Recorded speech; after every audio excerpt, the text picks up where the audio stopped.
Dans nos poubelles, on retrouve du plastique, du verre, du papier, mais surtout des restes alimentaires. Ces déchets représentent une grande part de ce que nous jetons chaque jour. Pourtant, ils ne devraient pas finir à l'incinérateur. Ils peuvent être transformés en compost et retournés à la terre. Nous sommes allés voir Charlotte de l'association Terre Demain.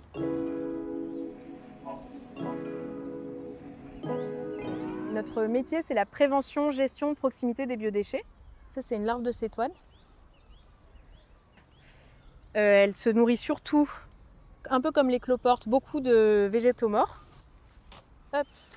Quand il y a une mauvaise odeur, c'est un petit problème d'oxygène, un problème d'équilibre ou de trop d'humidité.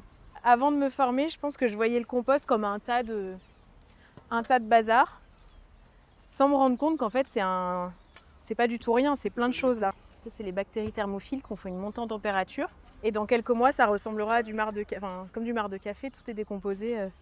Quand on parle de biodéchets, on parle de quoi exactement? Tout le reste de préparation et les restes d'assiettes, mais aussi tous les déchets de jardin, les branchages, les feuilles. Ça représente 30% de nos poubelles, donc des ordures ménagères. On le voit là, ça se transforme en compost et c'est une super ressource pour amender les sols. Et puis, ce qui est très particulier à ce type de solution, c'est que là, il y a un petit groupe d'habitants qui s'est rencontré autour du composteur. Donc ça permet aussi au sein des quartiers de créer de la rencontre, du lien, de se réapproprier la question des déchets. Comment fonctionne un composteur? Est-ce qu'on va voir? Ok. En fait, c'est pas seulement un composteur, c'est des sites de compostage où on va avoir à minima 3 bacs. Dans le bac d'apport, il va verser dans ce bac-là, récupérer du broyat, des déchets alimentaires qui globalement sont plutôt azotés, azote, carbone, de l'eau et de l'oxygène. L'eau, elle est contenue dans les déchets alimentaires et on obtient au bout de quelques semaines cette matière-là qui est du compost demi-mûr.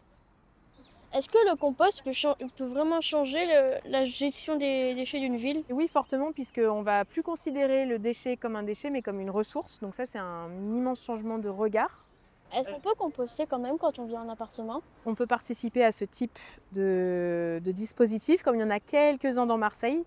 Et puis on peut aussi utiliser ce qu'on appelle un lombricomposteur. On récupère à la suite de ça 2 types de compost. Ce qu'on appelle le lombrité, c'est un liquide. Et puis on a une espèce de pâte très humide qui en fait sont les déjections des lombrics qu'on va pouvoir mélanger à la terre dans les jardinières, dans les pots qu'on a à la maison. Merci beaucoup.